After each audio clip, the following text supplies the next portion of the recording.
যাকে আমি এখানে এসেছিলাম একটা অন্য কারণে। কাল আমাদের বাড়িতে সত্যনারায়ণ পুজো আছে। মা বারবার করে বলে দিয়েছেন তোমাদের যাবার কথা। দাদা, আপনি কাল একবার আসবেন তো?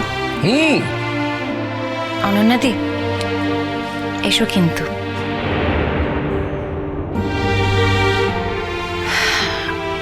আজ তাহলে আমি আসলে কাল বাড়িতে পুজো তো অনেক কিছু জোগাড় করতে হবে, আর মা বুবলাইয়ের শ্বশুর বাড়ির লোকজনদেরও বলতে বলেছে। সব মিলিয়ে বেশ কয়েকজন লোক হয়ে গেল আর কি। তোমাদের কোনোদিনও আমরা আত্মীয় ছাড়া অন্য কিছু ভাবিনি। সারা জীবন পরমাত্মীয় বলেই মনে করেছি। এসো কিন্তু।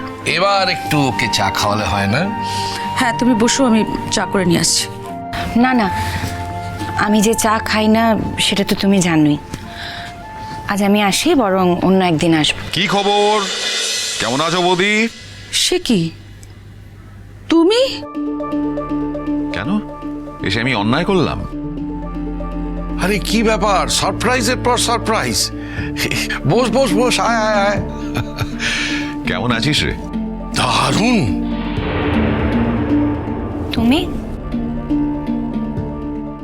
কেন, জানতে না? না। আচ্ছা, ধরে নিলাম জানতে না। নতুনকে দেখে তুমি প্রশ্ন করছো কেন? ও তো নিজের বাড়িতেই এসেছে, প্রশ্ন করার তো কিছু নেই। না না, তুমি ভুল ভাবছো। আসলে আমি নতুন ঠাকুরপোকে বলেছিলাম যে আমি তোমাদের এখানে আসছি। তখন নতুন ঠাকুরপো আমাকে বলেনি যে নতুন ঠাকুরপো আসছে। বললে কি আর সারপ্রাইজ থাকতো? আমি বাড়িতে ফোন করেছিলাম, তখন শুনলাম তুমি ফেরোনি।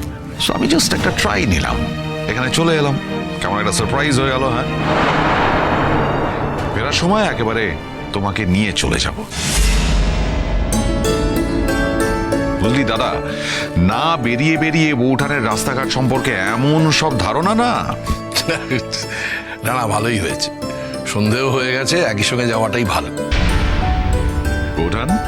হ্যাঁ বলো। প্লুটো দাদা বৌদির জামা কাপড়গুলো আমি এনেছি সঙ্গে করে, ব্যাগে আছে।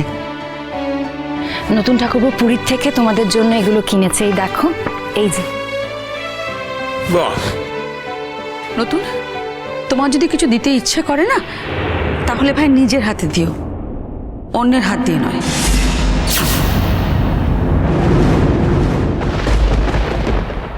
না না, আমি কিন্তু এগুলো কিনিনি।